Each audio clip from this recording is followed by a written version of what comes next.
Hello, everyone. It is 4:30. I think we're still waiting for people to join, so let's give it another minute here.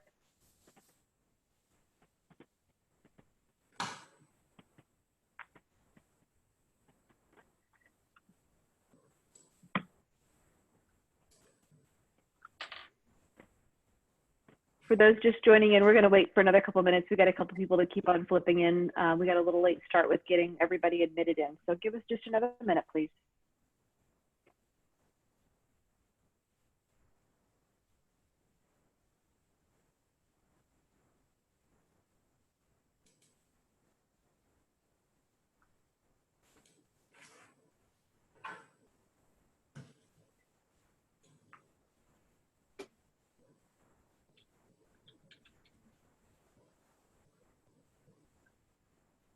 Do we have a quorum? I think we do. I think we have Diana, David, Brian, myself. Oh, and Marianne just joined in too. Perfect. So we have 5 board members. I'm not sure if Kevin was going to be able to join us today or not, but we at least have the 5 of us here. So on that note, I'll call the meeting to order. I wish it was adjourning it already. Sorry, guys. Okay. First order of business, It's been a long adjourn. day. We're all with you. And those on the rec committee that just popped over totally know what I mean. So, okay, I'll admit Neil is joining us now too. So excellent. So on that, I will call the meeting to order. I would like to have a motion to adopt the agenda, but I'm going to add one thing in there. If we could also just give the community and the board an update with regards to the joint meeting that happened this morning with the CCDD and the county specific to Halloween, because I think that kind of runs in conjunction with the porch and yard sale in October. So so that would be my only request, if we can get a motion to adopt the agenda with the addition of a quick update. And So moved. thank you. And we'd like to add it on the agenda specifically for Friday too. So Thank moved. you, with Dave. that Do you have a adjustment. second? Okay. I think Marianne raised her hand. Or that was a peace sign. I've been doing these meetings all day today. Second. Thank you. First. Okay. So all in favor? Aye. Any opposed? Okay, so item number 1, porch and yard sale in October 2020. The reason why this is actually on our agenda today is because it was already brought before our special events committee.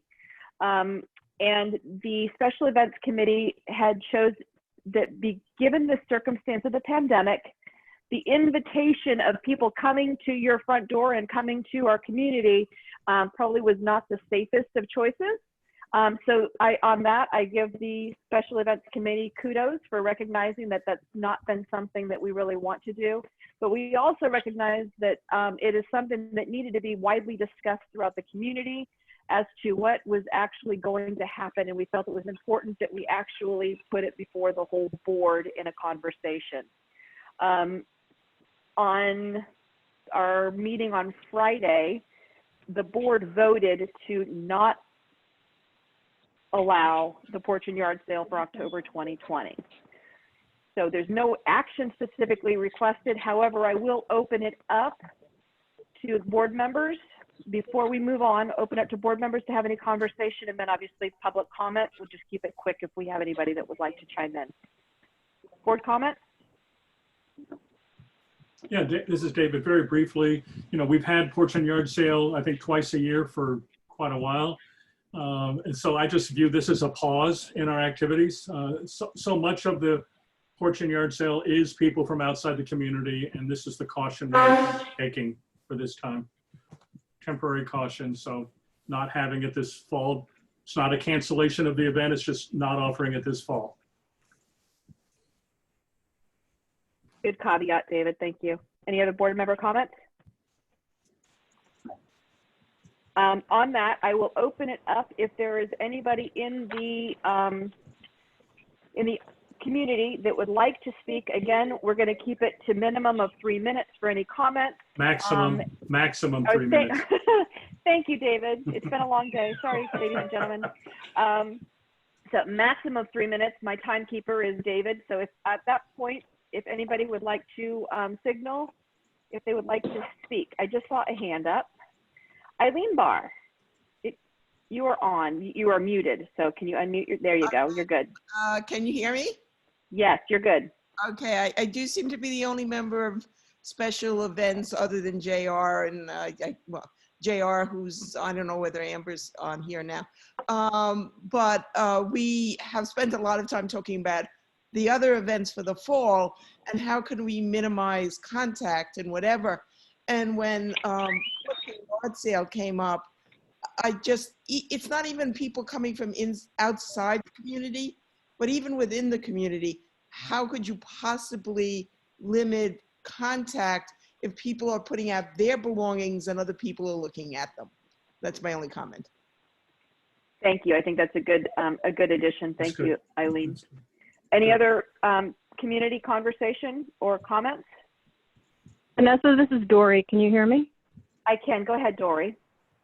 Yes, the only thing I would like to ask is the Special Events Committee, did not think it was a good idea and then passed that on to the board. My question for you is, we're canceling the porch and yard sale, but are residents still going to be permitted to have their own non-advertised on that day? I think we need to make that clear as well.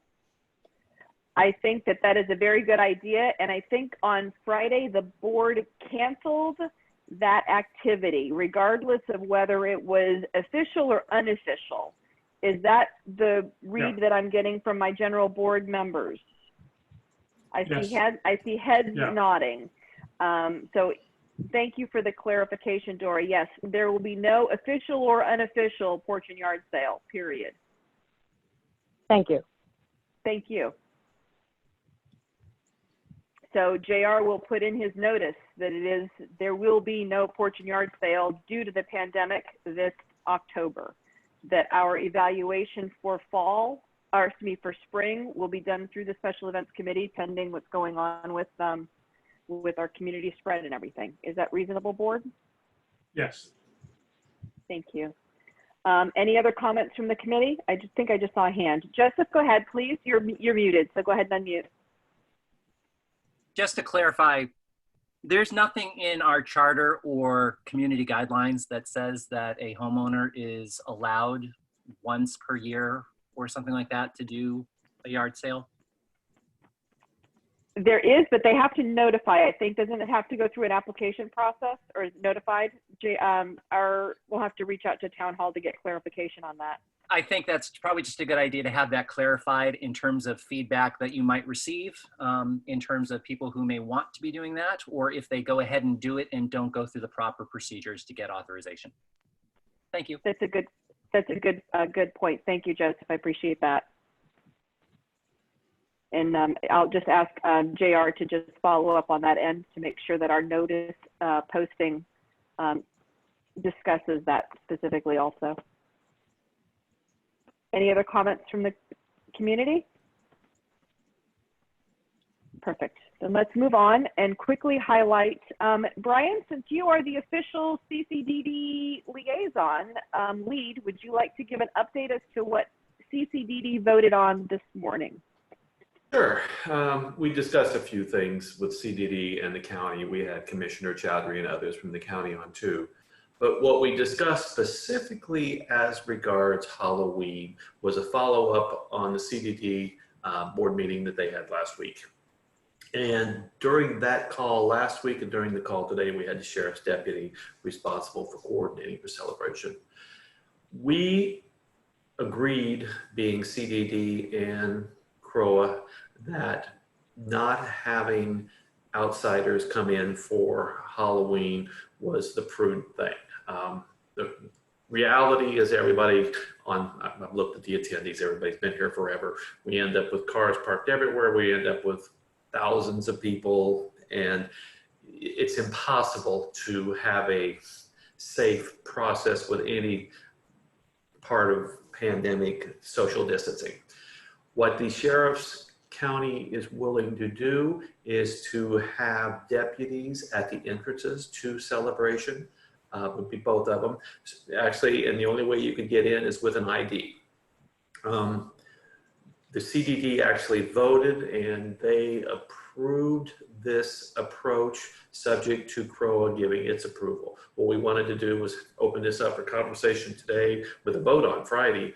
But the belief of the three board members that were on, which were Vanessa, David, and myself, is that this is a wise idea. We made the comment following up on last Friday's stuff that JR and others on the committees and that would come up with some fun ways to celebrate Halloween. We understand we got kids in town and all types of stuff like that. And we want to make these decisions as soon as reasonably practical, because then you can plan and you can communicate and we can put a safety process in place, because we will need to check IDs and that, because a lot of people will just come to celebration because they always come to celebration. So good communication, good control is what we need. Anything to add to that, Vanessa or David? Actually, I was talking. I was, but I was still muted. Sorry. Yes, thank you very much for that. I think that's a very accurate depiction. The only thing that for those that were not residents at the time, I want to say it was probably 7 or 8 years ago, probably the last time it was on a Saturday. We had something similar to this. We had where the roads were blocked off, and you actually had a placard on your front window. If you were a resident, it was sent out by town hall, and it was facilitated that way. Just that way, residents were easily identified, and if they did not have an ID, they at least had another option. So we will put this on the agenda specifically for Friday. Any other comments from the board? Yeah, I was going to say, really, the reason for bringing it up here is we wanted to give Diana and Marianne a chance to think it through. If they got any comments now, great, or they can make them on Friday. We're just curious if we're all in the same general direction on this one or not. Can you clarify, Brian, what exactly is going to be allowed to go on in town with the residents? So we're going to allow, I mean, is there trick-or-treating? Is there a CROA sponsored event, but just for residents only? It's a Saturday night. I see lots of parties probably happening. I think we would ask JR and Town Hall to give us recommendations. The stuff that JR talked about the other day, I don't think would actually occur on Halloween.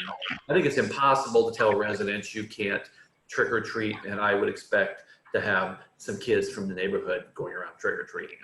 I think that's probably an impossible thing to stop, and I'm not sure why we would have to do that. We could ask residents to be safe. Downtown, we certainly are going to tell Lexon and everybody that, you know, residents will not be. So then vendor or Town Tavern and all the other places that have events are going to have to coordinate and think through it. It's a Saturday night, but it'll give everybody advance notice. That's my opinion. I think the ultimate goal of CCDD was to provide an opportunity for these roads to be blocked off so that we were able to control inflow. The motion from CCDD, or the vote from CCDD, did not involve any insight at all as to what we would be doing with Halloween. It was only that we would minimize access. Oh, they're right in here. I'm coming here. Yeah, No, right, minimize access. Sorry, I just muted you, Brian. So yeah, it was just strictly to minimize access, and that was it. I think the point here is, here we are 10 weeks out from Halloween, and the point is, let's get the ball rolling so we can basically keep the thousands of non-resident visitors from visiting that night. And so CDD greased the way pending CROA's approval. Then once if CROA approves that this Friday, then it goes forward from the CDD to the county. And if they say no, even though they've already said yes informally, but this is a formal request. And once they say yes, then we've got that done. If they were to say no or change the circumstances, then we've got to reconfigure how we're going to manage that. In the meantime, we can go forward, as Vanessa said, with JR and Town Hall staff, maybe Special Events Committee, look at what do we do internally. Although the sheriff deputy told CDD at the board meeting last week, which I was on, and the sheriff deputy was on today, who coordinates everything, that we can do this. So we do not expect to get a no. Yeah, we don't expect. Until we get a yes, we don't have a yes, but we expect a yes. So on that, any other board, before I open it up to the rest of the community, is there any other board comments? No. Okay. On that note, do I have any residents who would like to comment with regards to this particular issue? I'll ask for help from the board. If there's anybody. This is Dory. Oh, go ahead, Dory. Absolutely. Go ahead. Yes. Well, in talking to some residents, there are a lot of residents, whether they're door-to-door trick-or-treaters of celebration residents or outside residents, when you're still in somewhat exposing the most vulnerable in some respects. So, and I'm not quite sure how we can still, there are a lot of people could come in and you know, be friends of friends of friends, knowing that this is one of the favorite places to trick or treat, the door to door. And I think that at some point in time, and like you said, this can go back to other committees to talk about whether you just completely cancel the whole event of trick or treating. Yes, special events does have another event that they're going to do in lieu of, probably prior to. It could be the same day for just residents if residents really want something, I think, but that would JR and the team and the committees have to talk about that. But at some point in time, if the board decides to go ahead and have door-to-door trick-or-treating by celebration residents, I do think that some time frame should put on there, and I do think that some sort of indicator should be put in place, such as if the front porch light is on, you may trick or treat. If not, at least it gives the opportunity to those residents to say we are not participating. Oh, but down the road we are, and that would be fine. And I think people would feel more comfortable than just trick or treating at every door. If there are residents who do not want trick or treaters all night long till 10 o'clock knocking on doors, just a suggestion, and I'm sure there could be a bunch more. Because we have a lot of creative thinking people in our community, but just to keep the residents safe. But I think that it's something to, and then signage, I think, I know David had brought this up too, yeah. But whether we borrow the CDD signs and put them at both entrances back in starting in September or mid-September, and state there will not be any trick-or-treating within celebration, so that we don't have lines, because lines do start very early out there on 192 coming in. So if we can at least let people know driving by there won't be, somehow post it. I think getting that network of information out there is really key. And that's all I have. Thank you. Thank you, Dory. Yes, that's I would agree. And in addition to that, on a Saturday, I do recall the last Saturday we had open trick-or-treating. I believe I had door knocking starting at 2:30 in the afternoon, so it is there. I do see, could I expand on the celebration entry point? Yeah, there's only two. So the two entry points, meaning right on Celebration Avenue and then right on Water Street. Oh, Campus Street, kind of, yeah, I guess Campus Street there too. So Vanessa, those are the three. Yes. I apologize. It's just that Spring Lake wasn't there when we did this 10 years ago, so the Water Street made sense. So now we have good point. We have a whole neighborhood that's now gone out of what was the boundaries that your plan were in before. So that's why I was wondering if you guys had discussed the entry points. Didn't even think about that. You're right. We will have to have a conversation about exactly how to do that. That's a good point. Thank you very much for bringing that up. Any other points? See, that's why we're having this, because we have such great insight and input. Thank you. Anyone else? Then let's move on to our official agenda items then. Parks and Recreation Programs, reopening plan for youth and adult indoor recreation programs.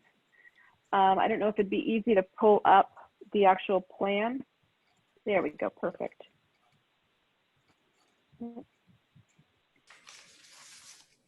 And on that, who would like to take over, Nikki, or who else is who's gonna take over the reopening plan? Nikki is going to take it. Perfect, Nikki, it's all you.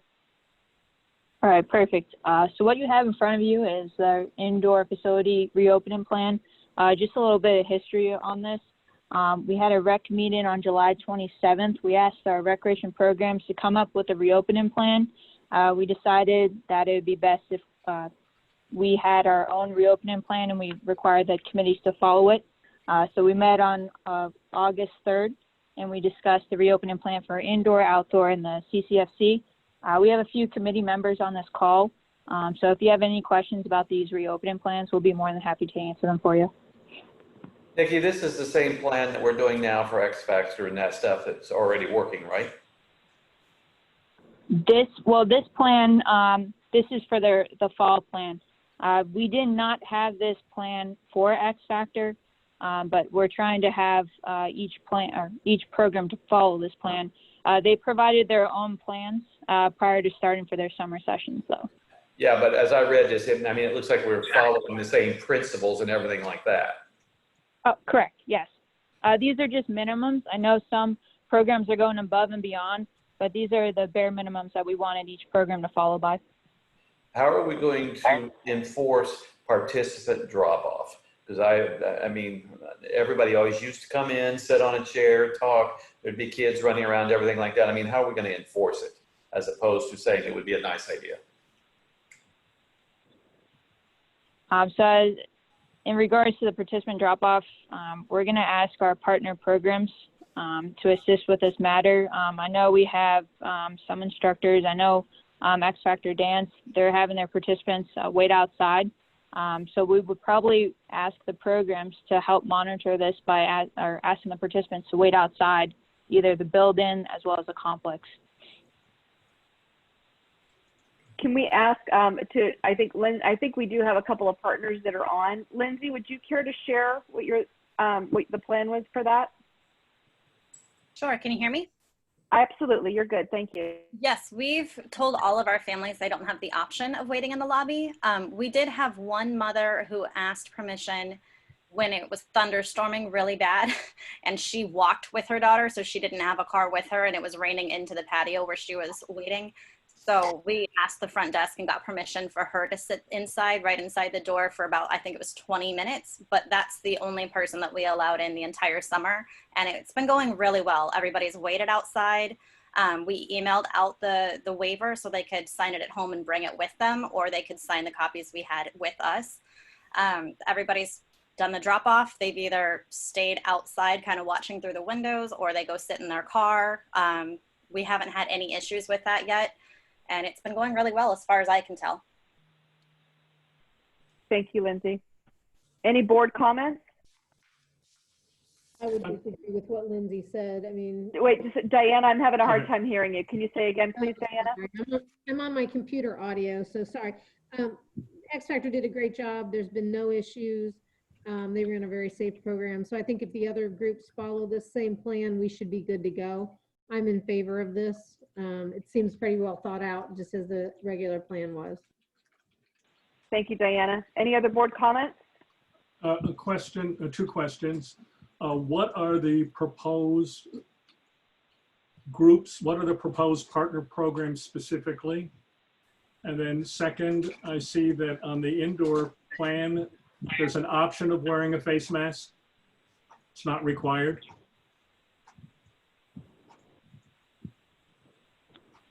I think the first line says required. I'm reading on the screen right now. Decide if participants need to wear a face mask. Bullet number 7 or 8. Oh, because bullet number 1, the first thing says face masks are required. Bullet number 7 or 8 says so it has a conflict in it. There's a conflict. Yeah. So Can I don't know. explain what that meaning is? Go ahead, behind Nikki, please. So in regards to face masks are required, this is for participants on arriving. And then once they get in the class, this is the instructor's responsibility if they want the participants to wear facial masks or not. So, not for required. instance, for instance, if they're in dance, right, and you're doing a form of exercise, it's hard. However, they are being socially distanced, correct? That's what I was going to say. If I can clarify, Correct. we've allowed people to remove it well, everyone has been socially distanced. So once they're in their spots and we've started class, we've let parents make the decision for their children. We've had a few who've taken it off while they're in their socially distant spaces, but I'll say the majority of our older kids have kept their masks on the entire summer.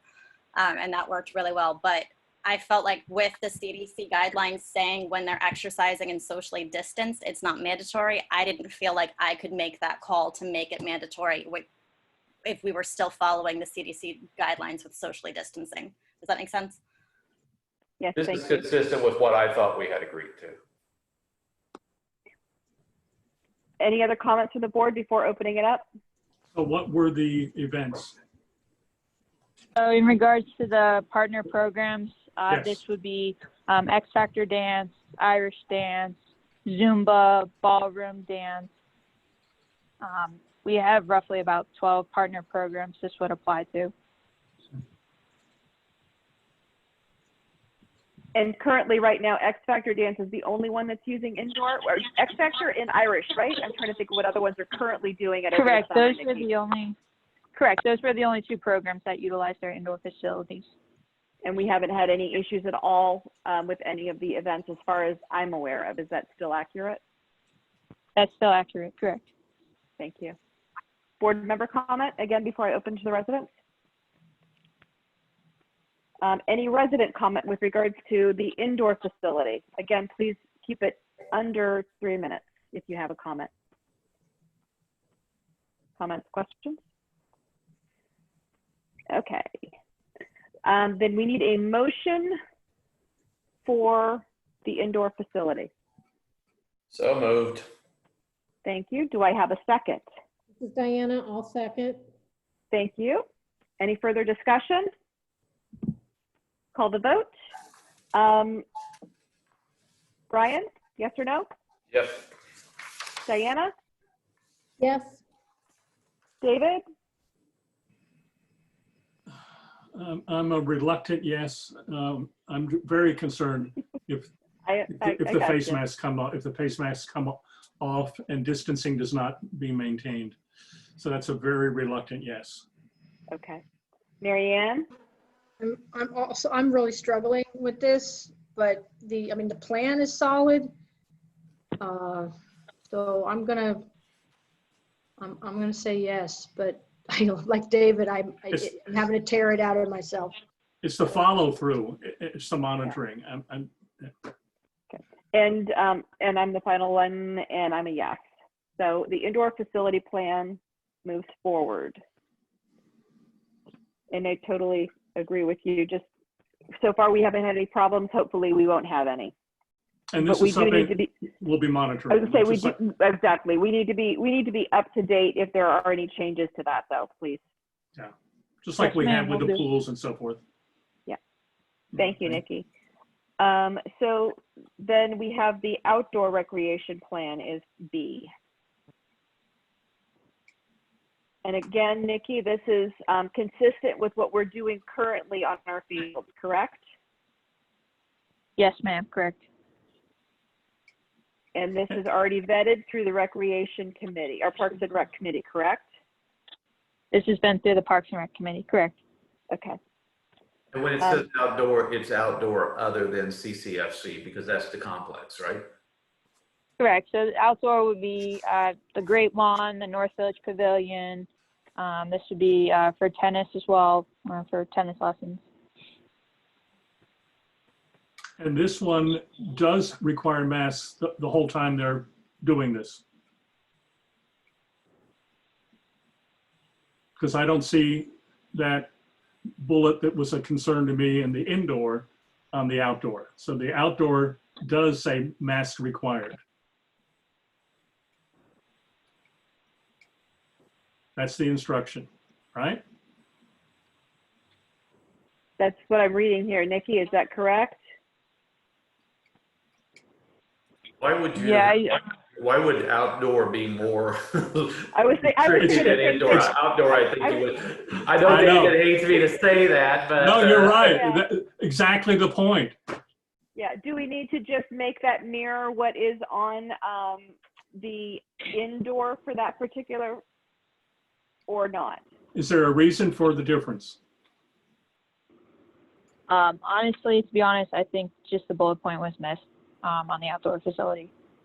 Okay. Because we were trying to make it clear throughout the whole thing for indoor, outdoor, and complex to make it look consistent.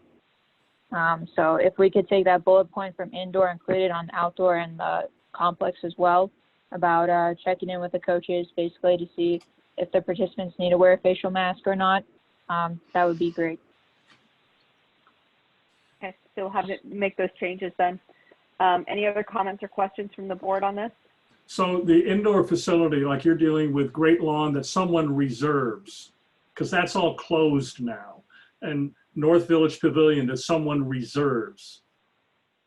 That's what we're talking about. We're not talking about people who show up on the Great Lawn, they have to have a mask. We're not talking about that, or the North Village Pavilion. We're talking about reserved events. We're talking about our partner programs that reserve the facilities, correct? Partner programs, okay. And there might be this does not include someone who wants to have a birthday party. That's something different, correct? Correct. We're not asking for any facility rentals for outside events. It's just opening for our partner programs. Okay, that's where I'm going. Okay, thank you. We have not opened for birthday parties. That's where I'm going. That's where I was going. Yeah. This is not an open discussion regarding other events. This is strictly our partner program. Thank you. Okay. So, thank you. Thank you for the clarification, David. I think that was an important distinction to make, especially with all the people that are on our call. That does not mean please go and start your birthday parties out in our open field. Thank you. Okay. Thank you. Any other comments from the board? Then I will open it up once again to community comments. Again, no more than 3 minutes. Anyone? Okay, then do I have a motion from a board member? So moved. Thank you, Brian. Do I have a second?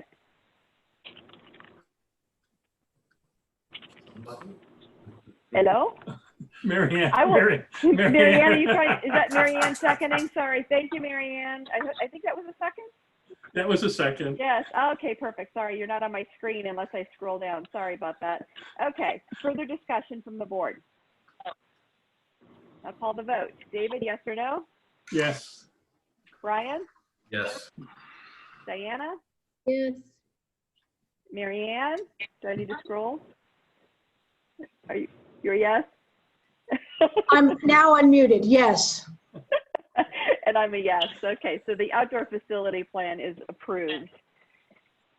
And the reopening plan for youth and adult CCFC recreational programs. Nikki, I'm gonna, again, once the same thing, do we have a face mask issue on this one or not? I'm just thinking of that one bullet point. We do not have it on here as well.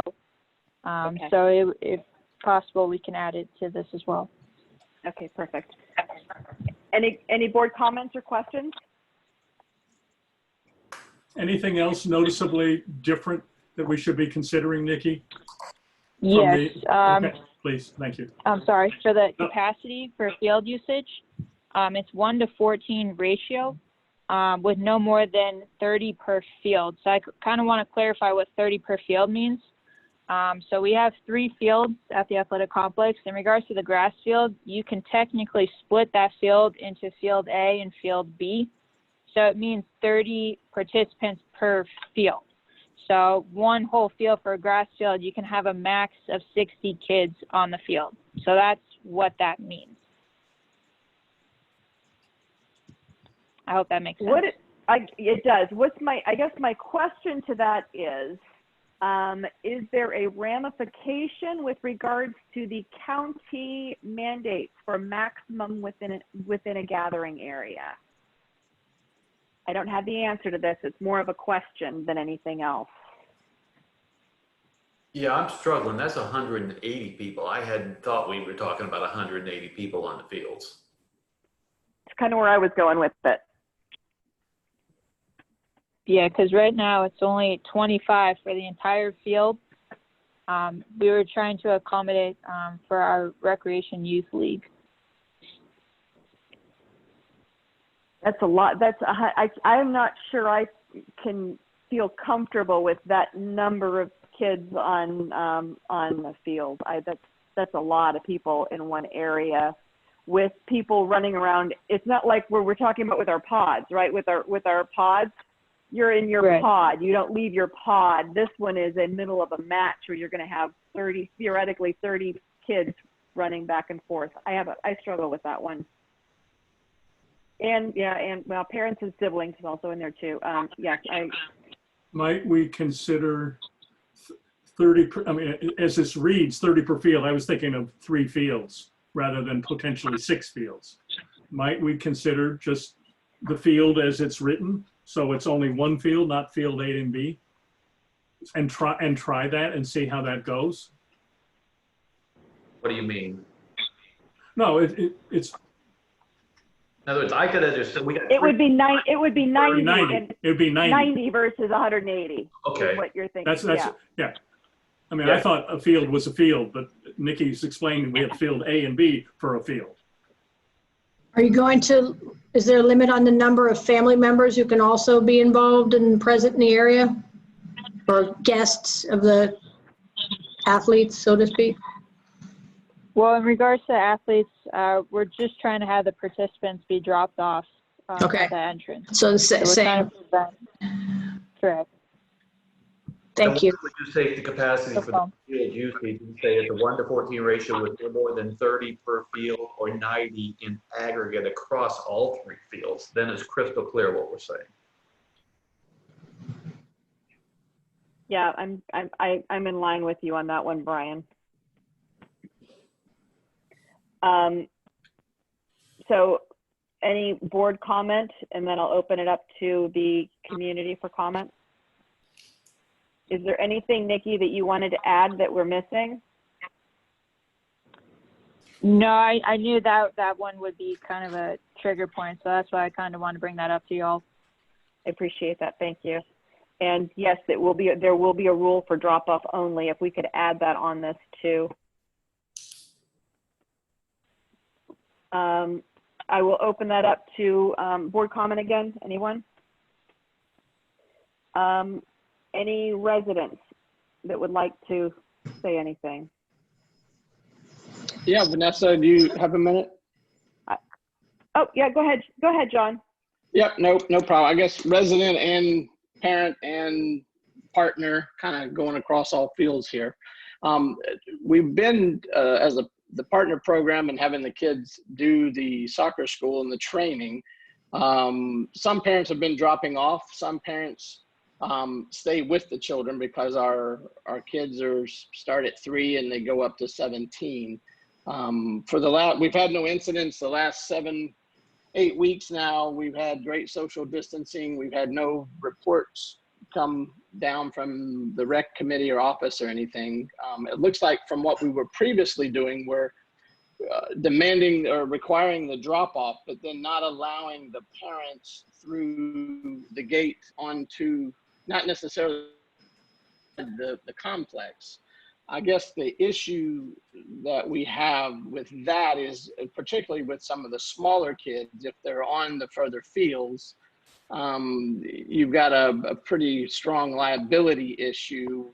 And with the little ones, that if mom needs them, or if they're, water or with the heat, or when we do the breaks, then a lot of times they'll come over and then mom will help them with their water bottle and whatnot. By requiring them to stay in the parking lot and then not being able to see their children, as a partner we're being required to, require them or not allow them through the gates, then I don't know with the liability issue or with how that works. Now, we've had no social distancing issues. We recommend masks, as we have done since the beginning for the last 2 months. Now we're going to require and kind of change that, which is fine, but we could submit for, we have special areas on the sideline that are social distance, so that each family or each parent, and usually there's one, no more than 2, can put their things in this area and then, social distance, and then they don't necessarily need the mask outdoors. And then some do. We have some coaches that wear the mask. We have some that don't. It just depends on the situation. But, we've had no issues. So going to cutting them off or having them wait, and it's just going to cause a backup in the area of congregation or in the parking lot, or being too far, from their child in the event of, whatever, an emergency or need. Because if it's field 3, you're talking a fairly long distance to get down there and then notifying. So, we've had no issues. So I'm not sure why why we would not at least have the parent be there and be socially distanced. They're not allowed on the field, and kind of moving to a stricter policy, and there's been no issues. And, it seems to be, from the CDC, there's not, anything got any worse. We're at 3 John, minutes. 3 minutes, just FYI. I actually have a question now, because I think that brings a valid question that the board needs to have a conversation on, and that is, what is an age that is reasonable for them to be on a field? When you have 3-year-olds, 4-year-olds, 5-year-olds, that's pretty young. So can we get a little insight as to what we believe is reasonable? Vanessa? Yes. I'm sorry, I don't know who's speaking. It's Joseph. Go ahead, Joseph. This was discussed in the committee, and I just want to make sure that it's kind of reiterated as to why this is happening. That particular issue is that, one, we're going to have more programs on those fields at the same time instead of just one. 2, we can schedule the smaller kids to be closer to the parking lot. We have that capability so that they don't have to run into that issue where they're going to be far away from their parents. And 3, once the other programs get on the fields, we are having issues right now, or in the fall, with people crowding toward the fields during games and other things, and it puts them on the access walkway, which we've already talked about, that we don't want people lingering on that walkway. And then, because that would then push them to the left of that walkway into that kind of hilly, grassy area, it was just best to say, you know what, we can do it with scheduling, we can do it with placement, we can do it with other means, and it's just consistent across the board for all the programs that are going to use the field, that once we have those multiple fields rolling, just the parents can drop it off just like they're doing for any of the other indoor facilities. They will be within distance to assist if that's taken care of through the scheduling aspect. Thank you, Joseph. Any other comments from the board regarding age?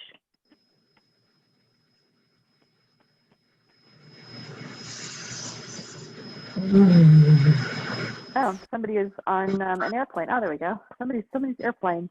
I guess I have a question for a program. Is there an age cutoff, like for the 3-year-olds, for instance? You have 3, 4, 5, right? They're pretty young. What is happening now with those kids?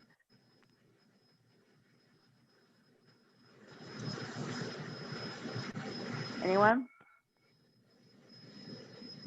Do we know what's happening with those kids now? John, can you share what's happening to those kids now when they're in the program and they're if they're on with you? Mm-hmm. What's happening? Oh, I'm sorry. I thought it was to the board. No, it was just in general. It was in general, but I got cricket, so I figured I'd go to you. Yes, there's a smaller, there's a few 3, 4, 5-year-olds. We probably have 5 to 7 kids in that age range now, because we're limited on space of 25. But typically their mothers stay in that grassy area, in the space spread out. The kids are on the field with the coaches, and then they, as needed, the kids will then come to the mom for their water break or whatever to assist. Because with kids that age, then they want to see their mothers. Anybody that's had 3, 4, 5-year-olds, then that's kind of the way that it is. They want to be able to be in the line of sight, so they're comfortable with being with, the coaches and some of the kids that they may or may not have known when they, when they come into the program. I just don't think it's realistic to not let the parents on the field. Or you're going to have to require them to socially distance, wear their masks and stuff like that. But I mean, I got grandkids and I got a 5-year-old. She plays sports, and yes, they learn and they have fun, and they look for mom and they look for dad. I get it. Yeah. I think that separating a preschooler from their parents' visual range without it being a very seriously prearranged type of a situation, I think that is, I think we have to let the parents be in line of sight vicinity to the kids, because you're talking about some responsibility, and as you mentioned, John, just issues if there's an accident or a child gets injured. That's true of any age, but with the 3 to 5, I think I would also be inclined to say we don't really want to make the parents wait out in the parking lot and not be in visual range of a 3 to 5-year-old. Preschool age. No, I was going to say, that age and injury would literally just be they fell down and scraped their knee. It'd be very traumatic. That's a tough one, because as someone who, before I did what I'm doing now, spent 35 years in child advocacy, I would lean away from having the parents wait in the parking lot particularly of a younger child. I think there's, in conjunction with that, I think Joseph made a good point too, and that is that's the program for indoor. I think it's something that maybe Nikki, we can work on. How can we for indoor, for outdoors a little different. Indoor, you really have to limit that. I think as far as where you wait for a little one, and each program will have its own entity. I think when you're talking about 25 kids on a field, it's a little different from 9 in a room. A ratio issue. Yeah, exactly. It's a ratio issue. You have somebody being pulled off. You have a coach being pulled off of a field when you have 24 other kids out there. It's a little different. So I think that's something that maybe can be discussed with the committee, or even if the board members have a suggestion on how to handle the situation in general. What would work best? Vanessa, on the indoor classes, the parents traditionally watch anyway. They drop them off at the door and leave. That's never been the parents watching the indoor classes. Perfect. Okay. So I don't know that we need to address that for this. That's just never. Okay, great. Thank you. So it hasn't been an issue with that age demographic, at least in that. Okay, thank you for the clarification on that. Okay. I think it's fair to say that if we do come up with a situation that we can handle that as a board individually, or the committee can handle it too. So do we have a general consensus on how we want to move forward with regards to the complex plan? I don't think we resolved the numbers of people, did we? I think we did. I think we said 30, no more than 30 per field. Yes, I mean, just to circle back around, that is what we are saying. So it'd be maximum of 180 on the complex. No, maximum of 90. I'm sorry, 90 kids, and then any parents. Correct. Okay. Yeah. Nikki, is that in line with what you're hearing? That is correct. Okay. Well, since we now know there's going to be parents, 90 definitely should be the max. Okay. Do I have a motion? So moved. Do I have a second? Thank you very much. I see Becky sign. Thank you. Thanks, Diana. Further discussion from the board. Then I will call the vote. David? Yeah. Yes, Yes. or no? Yes. Thank you. Brian? Yes. Diana? Yes. Mary Ann? Yes. And I'm a yes. So with those edits, Yeah, go ahead, Brian. Now that we've passed all three of those, I got a question. So for background, I'm a St. Louis Cardinal fan, baseball. They played a whopping 5 games this year, had a series of more people test positive today, and they hope to play game number 6 by Christmas. So we've talked about lots of things, but we've never talked about what happens if somebody tests positive. And we've all read the wonderful, and I'll use another example. My cousin's son is a principal in Mississippi, and they had to quarantine an entire class because a class of 4th graders started having it going around. Have we thought about, and we got X Factor or Irish Dance or something, how are we going to know if somebody tests positive, and what are we going to do if somebody tests positive? Have we thought about that at all? Nikki, do we have some insight, or perhaps one of our partner programs, they can share what they're doing as their protocol? Vanessa, this is Lindsay on my sisters. Can you hear me? I'm sorry, who is this? I'm sorry. This is Lindsay Taylor with X Factor. I'm Yes, on my go sister's ahead. account. Absolutely. Yeah, go ahead, Nikki. Or I'm sorry, I was looking at Nikki's name. Go ahead, Lindsay. Okay, great. We have put together a plan that follows the CDC and the Department of Health's local guidelines. So what we would do first, if notified, if it's a teacher or if it's a student, or, the first thing we would do is contact Nikki. From there, we would call the Department of Health and double check that nothing has changed. We would then not say who it was, but we would have to, in contract tracing, alert that class and anyone who was in contact. We would then need to not hold classes where they were from what I understood when I spoke to the Department of Health, I don't think the lobby would be an issue because we're not having anyone open the doors themselves. They're walking right through while wearing masks and not touching anything. So we would then close that room for 24 hours and completely clean and sanitize. And then we would hold classes for that 24 hours virtually. So we would still hold our classes, but we would do it virtually until the room is then sanitized and has been gone 24 hours.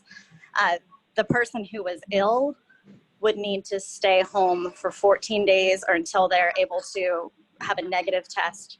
I believe the classes she was in would go virtual for the next week unless, and then I would just maintain contact with the Department of Health and go from there. So that's kind of our current standard. Vanessa, this is Brian again. It really seems to me, and I'm throwing this out as an idea, that we need because just like we said, we wanted a consistent standard, which we've just went through here for opening all these. We really need oops, something happened standard that we're going to apply to everybody, because I will be stunned if we go through the entire fall without somebody catching COVID and we got to react. And I'm afraid we as board members get skewered if we haven't thought about it, don't have a standard in place for an approach. And it should be CDC, it should be county health department and all that wonderful junk. I just think we have to have something in writing that probably we make part of fall contracts or something. And David's nodding his head, yes. I think that's perfect. I'm glad you raised that. I mean, how far do we go with contact tracing? And I think this would be standard across the board. Maybe something that Neil and Nikki and team can take on. And what is the standard protocol? Has to do with the facility. It has to do with the individuals. I heard the confidentiality mentioned. How about the community communication? I mean, all of those factors. There's a lot to think about. I think if there's anybody that has any other board comments with regards to this specific. Well, you know what, some people have relationships with the school board and that too. They must be thinking about it also. We may be able to beg, borrow, or steal something there. And I assume Marianne had to think about this with somebody. I did, and the legal advice that we received, of course, we're still not allowing any in-person activities, but was to be very cautious and not do things like waivers and be cautious about any statements, because when you do that, you actually indirectly accept liability or make, give the, once you, oddly enough, we were told once you do a waiver, you actually accept that you could be liable and you can still be sued, more so than if you don't have them do a waiver. But the protocols that others are doing who are allowing, so there's some other councils that are allowing some in-person in areas that are less impacted. I was actually just on a call about that today, and she is sending me this evening what their protocol looks like. And I'm happy to share that because I'm sure what we would do would look similar because it has to do with gatherings of children. Mary Ann, thank you. I think that's important because our attorney did tell us that doing waivers is not in our interest. So that was a specific thing that we discussed with our attorney. So thank you very much for the reminder that our CROA attorney agrees with the Girl Scouts attorney. So that's we're on the same page on that. I think it's fair to say anything we do, we need to run past our CROA attorney to make sure that we are not putting ourselves in jeopardy legally as we set protocols for something that we're partner programs with. Rather than actually us taking on the responsibility. So perhaps we can get a little help on that one, Neil and Susan. Got it. Thank you. Any other board comments with regards to this, Brian's specific question about what do we do if? Okay. Oh, you're on mute. You're on mute, Brian. I couldn't hear you. But we do agree we want to charge management and whoever else needs to be part of it, come up with a specific recommendation on how we're going to proceed should we get a positive COVID test. Correct. And we need to reach that out to our attorney and find out too, to verify that we're all on the same page. I don't want to. Would you like me to, I should be receiving that protocol documentation on exactly what you're talking about, how to proceed if someone is positive or is reported. I can send that to Susan and Neil and those guys, and they can run it past the attorney as well, you know. So it's actually pretty simple process because you can't even guarantee, quite frankly, that someone will report to you that they've been tested positive. Thank you. Make a note so I don't forget to do that.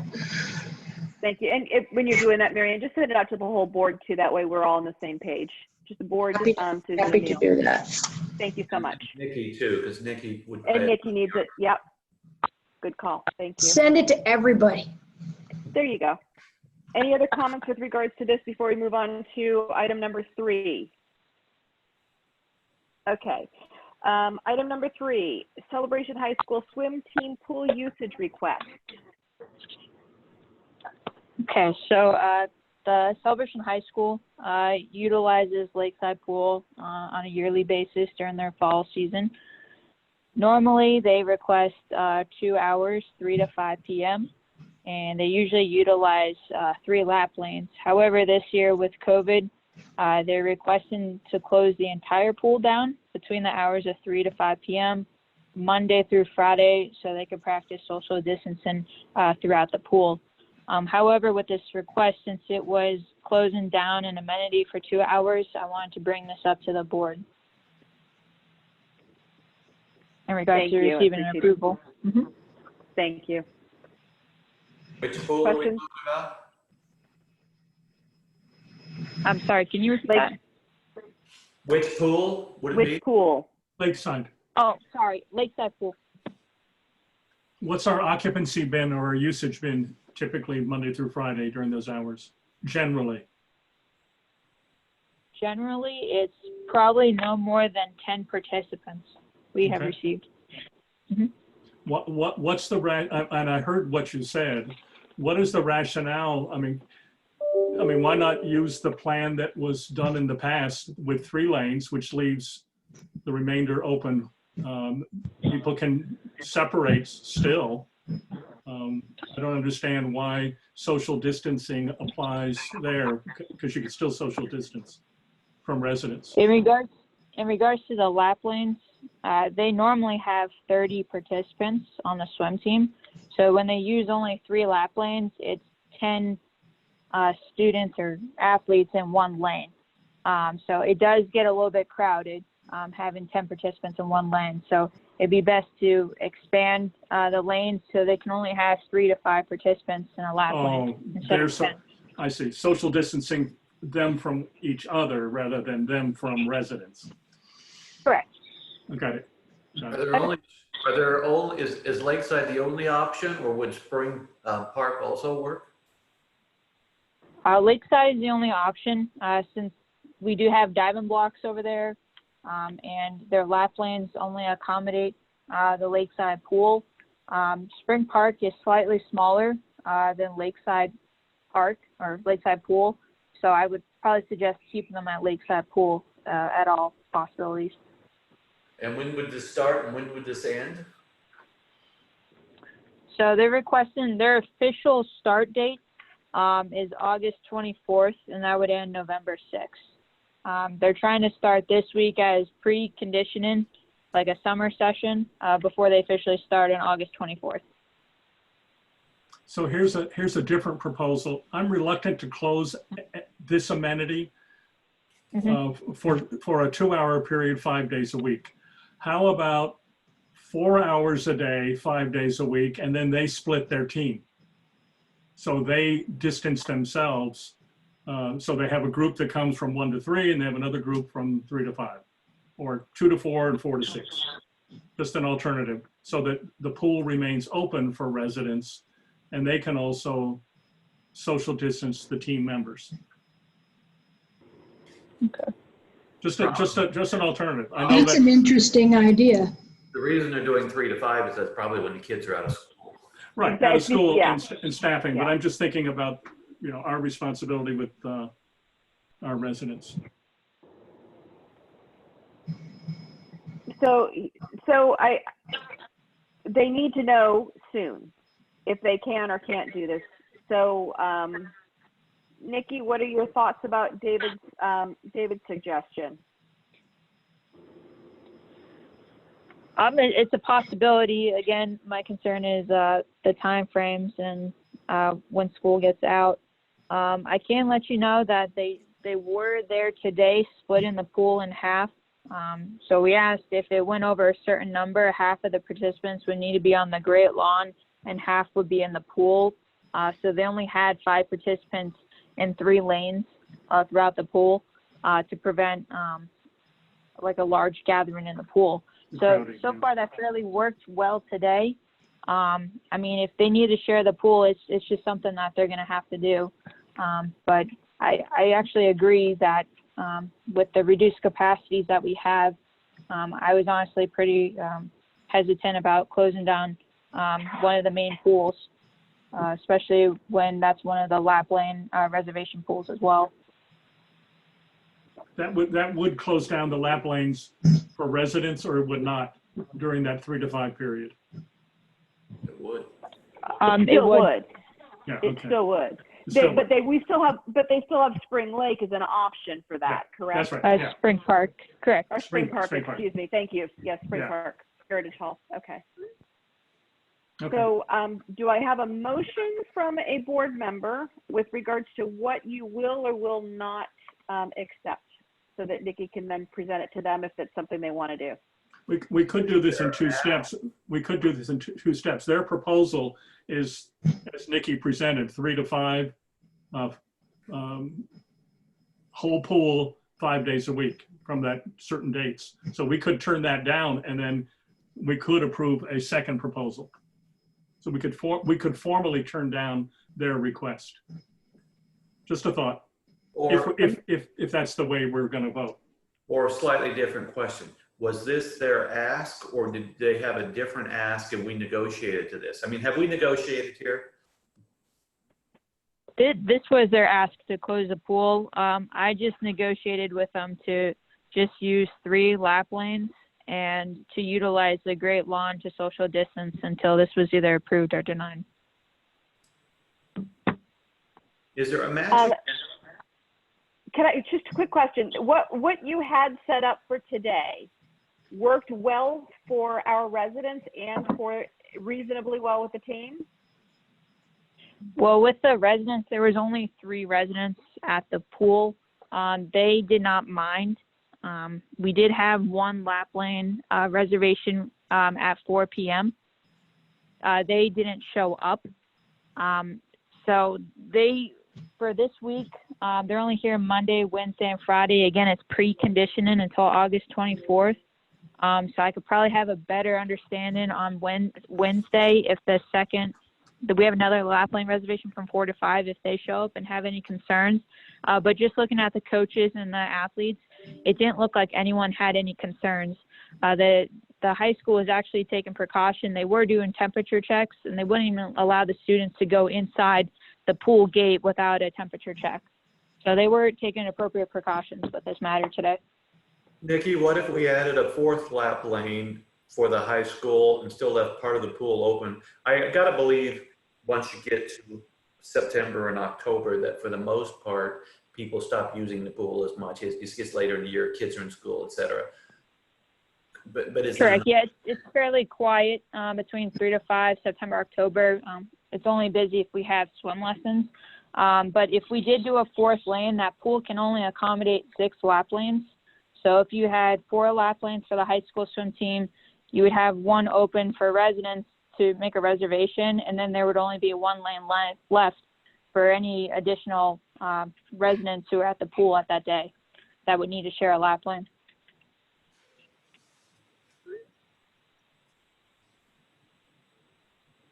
How about this? How about if we get, here's my, I'm struggling, sorry, ladies and gentlemen. So I'm thinking that if we can try what they did today, replicate that again for the next couple of days, right? They have how many more of this, Nikki? You said the Monday, Wednesday, Friday is what they're doing right now for preconditioning? Preconditioning until August 24th. And then that's when the week of August 24th, they do Monday through Friday.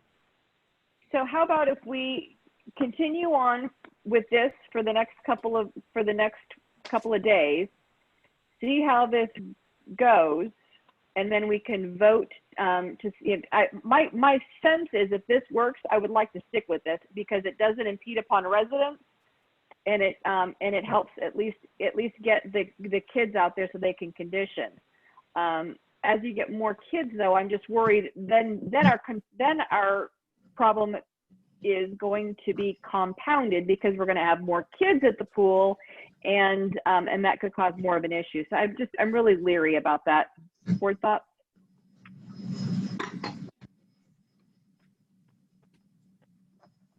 Hey, Vanessa, could I bring something up real quick? Absolutely. In regards to the high school swim team, what we did as an addition in Parks and Rec is we're actually spraying before and after they get there as well. So if that was a concern, our team is spraying prior to their arrival as well as they depart, just for extra precautions. That's a good additive. Thank you very much for adding that on there. So do I have a motion or a suggestion from any board members? Well, I am prepared to motion to endorse Nikki's proposal that the school that she's bringing forward for the school. And I would motion that, and I would plan to vote it down. I mean, I would like to formally close the idea of them taking over the pool 5 days a week for 2 hours a day. So I formally oppose that on behalf of our residents. So I'd just like to close that door. And then I do agree with what you said a moment ago, Vanessa, about trying this, shared facility. I think Joseph brings up a good point too, that the K-8 doesn't open till 4:20 or doesn't get out till 4:20. So just as a little side note for that 3 to 5 window. That's actually a factor. Yeah, but there's going to be a lot of kids either staying home, doing classes, or doing online learning. But if they do the online school option, they'll still be in school till 4:20. Right. Any other board comments? So David, did you have an official motion? I'll be happy to endorse what Nikki proposed, which is to high school swim team take over the lakeside pool from 3 to 5 p.m. Monday through Friday for the dates that she specified. Okay. Well, I don't know that she's not, just to be clear, that's not what she's endorsing. That's what has been presented to. I am not, she's not endorsing it. She was putting forward the proposal from the Correct. schools. Correct. So I'm happy to put that on the table so we can vote on it. Okay. And if it dies for lack of a second, so be it. I'll second it so we can have conversation. I mean, I would also be a no vote too. I would like to have us ask them to give us like 3 different options. I mean, if we closed it, the whole pool down 2 days a week and had it open just 3 lanes for 3 days, or there was another time that would magically work. There's got to be other solutions here. I'd like to be fair and reasonable, but yeah. Yeah. So how about this, Nikki? I think it's fair to say that we're not going to get a board member that is in support of closing down the pool for 5 days from 3 to 5. So perhaps you can go back and work through. I don't know if you want to wait, see how things go for the next couple tries on Monday, Wednesday, Friday with them, and then bring it back to the board with a suggestion based upon your thoughts as to how things are going, or the committees, or however you want to do it. But I'm not thinking that the board is in support of doing that beyond what you're doing now. So Vanessa, I fully agree with what you just said. We do have a motion and a second. I think we should just vote on it, and then we have the formal answer. Okay, that's fine. David, yes or no? No. Brian? Marianne? No. Diana? Nope. I think that was a no. And then I'm a no. Okay. All right, so she can go back and say this was unanimous, that the board does not support that. and then give us a couple of options. And absolutely, go back to that point. Several options. I think that's reasonable. Nikki, does that work for you? What do you need from us?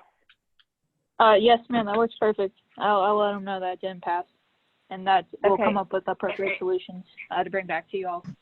Thank you, Nikki. And I think at least you have some guidance as to what, kind of where the temperature is for all of us too, as to what we're comfortable with. And closing down the pool does not sound like a good idea for 5 days a week from 3 to 5. So. Thank you, Nikki, for being the messenger. We're not challenging you. We know you're the messenger. Thank you. No, I appreciate it. Thank you all. Thank you. Thank you, Nikki. Okay. Next workshop is on Friday. We will be discussing our budget and our different community. What was the Community specific center. topic? Community center. Well, it was all encompassing. The priorities. Improvements and what our strategy should be. And then we're also going to be adding on the topic of Halloween and what we want to do for that, correct? Got it. Okay. Anything else? I love the community involvement. Thank you very much, all that have joined us. Do I have a motion to adjourn? So moved. Moved. Oh, you got it. David and Marianne. No, it's Marianne. Marianne. Okay, I'm the second. You're the second. Okay, Marianne moved, David second. All in favor? Aye. Aye. Thank you very much for everybody. I appreciate all of your help and efforts in this. Have a great day. Thank you. Bye-bye. Bye, everybody. Thanks.